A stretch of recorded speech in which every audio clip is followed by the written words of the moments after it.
E como o Rodrigo Viga informou mais cedo, o TRE do Rio de Janeiro negou o pedido de registro de candidatura de Daniel Silveira. E sobre essa decisão, nós vamos conversar agora com a advogada do deputado, doutora Mariane Cardoso. Boa noite, doutora. Obrigado pela entrevista e pela presença aqui no Jornal Jovem Pan. Boa noite, é um prazer estar aqui com vocês, uma honra. Obrigado. Doutora, como a gente informou mais cedo, há a possibilidade de recurso, né? Apesar dessa decisão tomada pelo Tribunal Regional Eleitoral do Rio, ainda cabe recurso ao TSE, ao Tribunal Superior Eleitoral. A senhora pretende recorrer? Exatamente. Existe uma equipe liderada pelo Dr. Luiz Gustavo, que trata dessas questões eleitorais. Não só cabe, Vitor, recurso para o TSE, como cabe também embargo de declaração no próprio TRE do Rio. Por quê? Se entende que houve omissões e contradições na decisão que foi proferida hoje, haja vista que, inclusive, um dos desembargadores julgadores, inclusive, deu total razão à defesa, garantindo ao deputado o direito à elegibilidade. Por quê? Porque com a concessão do indulto pelo presidente da República, houve a extinção da punibilidade, antes mesmo que a pena começasse a ser cumprida. Então, o que isso quer dizer? Equivale, por exemplo, a um caso de prescrição. O Lula, por exemplo, foi condenado em segunda instância por uma corte de crimes que gerariam inelegibilidade, mas o processo dele acabou prescrevendo logo depois, ou seja, houve a extinção da punibilidade ainda antes de o processo ter um deslinde definitivo para gerar a condenação dele, né? Então, olha dois pesos e duas medidas da justiça eleitoral, né? Garantindo elegibilidade para uma pessoa que foi condenada por situações muito mais graves, lembrando que o deputado Daniel Silveira é deputado, e ele foi condenado por um crime praticado por meio da palavra, ou seja, não foi observada a sua imunidade, já que a Constituição garante imunidade por quaisquer palavras do deputado. Doutora, agora a gente está a menos de um mês do primeiro turno das eleições. O Brown questionou e a senhora respondeu que vai haver essa tentativa de reverter essa decisão com recurso no TSE, mas o prazo vai ficando cada vez mais curto. Há um risco real de Daniel Silveira não concorrer às eleições para o Senado pelo Rio de Janeiro?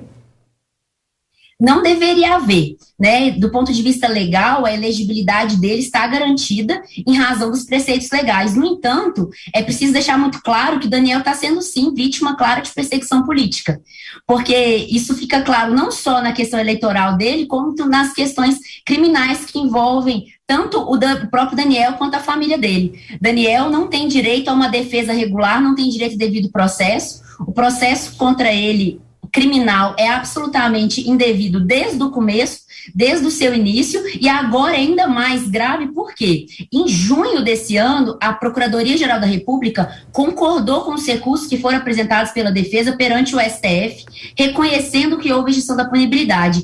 Até agora, pasmem vocês e pasmem também os telespectadores, o Supremo Tribunal Federal não analisou nem essa petição da PGR. Então, nem mesmo a Procuradoria-Geral da República, quando concorda com o deputado Daniel Silveira, é ouvida. Todos os atores que concordam com Daniel Silveira são desrespeitados e ignorados no processo.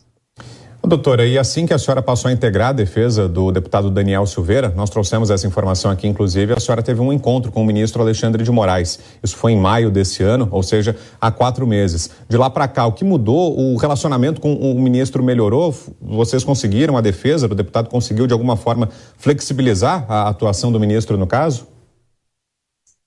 Na verdade, Vitor, o que aconteceu? Houve uma aproximação nesse sentido de diálogo, no entanto, esse diálogo ainda não se reverberou numa escuta efetiva da defesa e no respeito às prerrogativas. Por quê? Inclusive, o acesso aos autos vem sendo negado reiteradamente, não só nesse caso específico da ação penal, mas em relação a vários outros casos, em relação a vários outros investigados, e é importante lembrar que as autoridades que estão em torno dessa questão precisam tomar uma medida imediata e urgente, porque todas elas acabam muitas vezes lavando as mãos. Não há o que fazer. Sim, há o que fazer, porque ninguém é obrigado no Brasil a cumprir decisão manifestamente legal.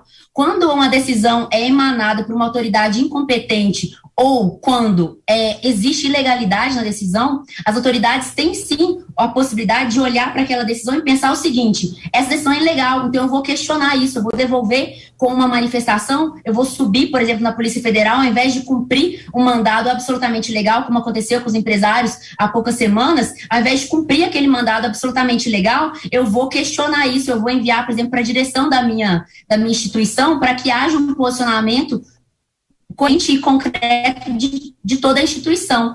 Nós estamos diante de violações flagrantes de direitos de várias pessoas reiterados. E a gente está falando aqui de um deputado federal. Imagine só o que as outras pessoas estão passando. A gente tem vários investigados nesse inquérito das fake news e nos inquéritos filhote, e todos eles estão tendo seus direitos violados, todos eles estão tendo seus direitos negados. Ok, ouvimos aqui a advogada Mariane Cardoso, que integra a defesa do deputado federal Daniel Silveira. Obrigado, doutora Mariane, mais uma vez, pela entrevista. Obrigada, é uma honra estar aqui com vocês num veículo tão sério. Precisamos que a mídia se comprometa com a verdade dos fatos, como vocês fazem. Muito obrigada. Boa noite, doutora.